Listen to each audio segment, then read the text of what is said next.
আসসালামু আলাইকুম রহমতুল্লাহি ওয়া বারাকাতুহু। চোর ধরুন, চোরকে শায়েস্তা করুন। চুরির মাল ফেরত পেতে কি কি আমল করবেন আজকে সম্পূর্ণ কিছু আপনাদেরকে বলে দেব ইনশাআল্লাহ। আল্লাহ পাক রব্বুল আলামিন কোরআন কারীমের মধ্যে 6666 খানা আয়াত নাজিল করে দিয়েছেন। এর মধ্যে একটা বিশেষ আয়াত আছে, যে আয়াতে কারিমা যদি কেউ 1,15,000 মতান্তরে 1,30,000 বার যদি কেউ পাঠ করে, তাহলে চোর মাল ফেরত দিতে বাধ্য হবে এবং এমনকি চোরের গলা দিয়ে রক্ত পর্যন্ত বের হতে পারে।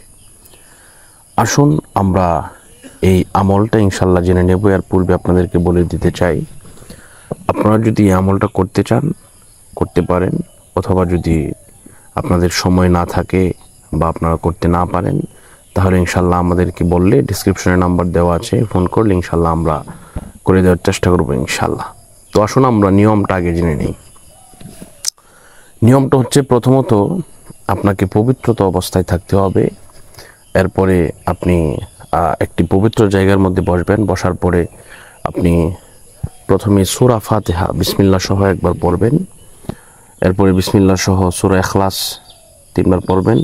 কয়েকবার দুরূদ শরীফ, যে দুরূদ শরীফ আপনি পারেন সেটা পড়বেন, না পারলে সাল্লাল্লাহু আলাইহি সাল্লাম পড়বেন। পড়ার পরে আপনি এটা শুরু করবেন বিসমিল্লাহ বলে, লা ইলাহা ইল্লা আনতা সুবহানাকা ইন্নী কুনতু মিনাজ জালিমিন। এইভাবে যখন আপনি পড়তে যখন আপনার 100 বার হয়ে যাবে, 100 বার হয়ে গেলে আপনাকে পড়তে হবে ফাস্তাজাবনা লাহু ওয়া নাজাইনাহু মিনাল গাম্মি ওয়া কাযালিকা নুনজিল মুমিনিন।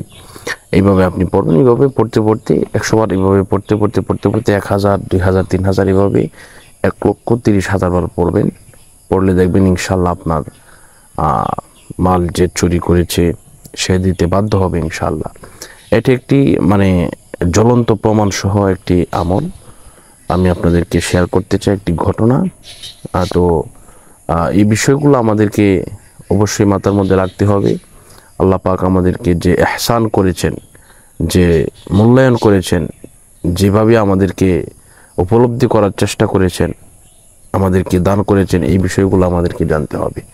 তো আজকের মতো এই পর্যন্ত বিদায় নিচ্ছি। আসসালামু আলাইকুম ওয়া রাহমাতুল্লাহি ওয়া বারাকাতুহু।